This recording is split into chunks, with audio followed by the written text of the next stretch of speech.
ஓசூர் மாநகராட்சி காமராஜ் நகர் பகுதியில் முதல்வர் மருந்தகம் திறப்பு விழா. தமிழகம் முழுவதும் சுமார் 1000 இடங்களில் முதல்வர் மருந்தகம் காணொலி காட்சி வாயிலாக மாண்புமிகு தமிழக முதலமைச்சர் அவர்கள் தொடங்கி வைத்தார். ஓசூர் மாநகராட்சிக்குட்பட்ட சுமார் 12 இடங்களில் முதல்வர் மருந்தகம் திறக்கப்பட்டது. கிருஷ்ணகிரி மேற்கு மாவட்ட கழக செயலாளருமான ஓசூர் சட்டமன்ற உறுப்பினருமான வைப்பிரகாஷ் எம்எல்ஏ, மாநகர மேயர் எஸ். சத்யா, துணை மேயர் ஆனந்தையா அவர்களும் மருத்துவத்துறை சேர்ந்த அதிகாரிகளும் கலந்து கொண்டு மத்திகிரியில் முதல்வர் மருந்தகம் திறந்து வைத்தனர்.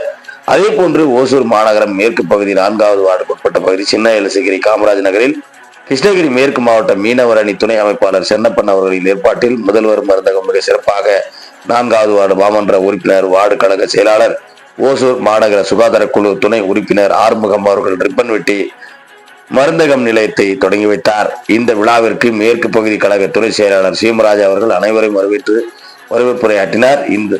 இந்த முதல்வர் மருந்தகம் திறப்பு விழாவிற்கு சிறப்பு அழைப்பாளர்களாக கலந்து கொண்ட மேற்கு பகுதி கழக துணை செயலாளர் சுரேஷ், 5வது வார்டு வட்டக்கழக செயலாளர் ரகு, துரைசாமி, மேலவை பிரதிநிதிகள் ராஜமாணிக்கம், கலை இலக்கிய அணி துணை அமைப்பாளர் MM முனிரத்தினம், கோவிந்தராஜ், விஜயகுமார், தொழிலதிபர் சாந்தி விநாயகம், சமூக ஆர்வலர் பை வெங்கடேஷ், மாதேஷ், ஓசூர் மாநகர சிறுபான்மை நலப்பிரிவு துணை அமைப்பாளர் லாரன்ஸ் மற்றும் ராகவன், சதீஷ், சுதாகர் ரெட்டி, தொழிலதிபர் JK ஜலால்கான், சுப்ராம், சிறு குறு தொழிற்சங்க சங்கத்தின் ஓஸ்மைய தலைவர் முருகேஷ், பொருளாளர் பாரதி வெங்கடேஷ், நிர்வாக குழு உறுப்பினர் முனிசாமி, யூசுப்பாய், நூர் முகமது, சாந்துபுரம் சதீஷ், நரசிம்மா, மெடிக்கல் அமலா மற்றும் முதல்வர் மருந்தகம் விற்பனை நிலையத்தின் உரிமையாளர் கீதாஞ்சலி, சண்முகம், செல்வி மகாராணி, கேசவன், செந்தில்நாதன்,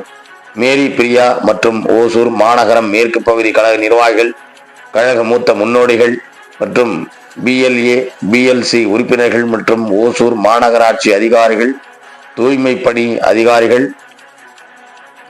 தூய்மை பணியாளர்கள், மின்சாரத்துறை சேர்ந்த பணியாளர்கள், பத்திரிகையாளர்கள், தொலைக்காட்சியாளர்கள், தொழிலதிபர்கள், தொழிலாளர்கள், பொதுமக்கள் என திரளாக கலந்து கொண்டனர் என்பது குறிப்பிடத்தக்கது.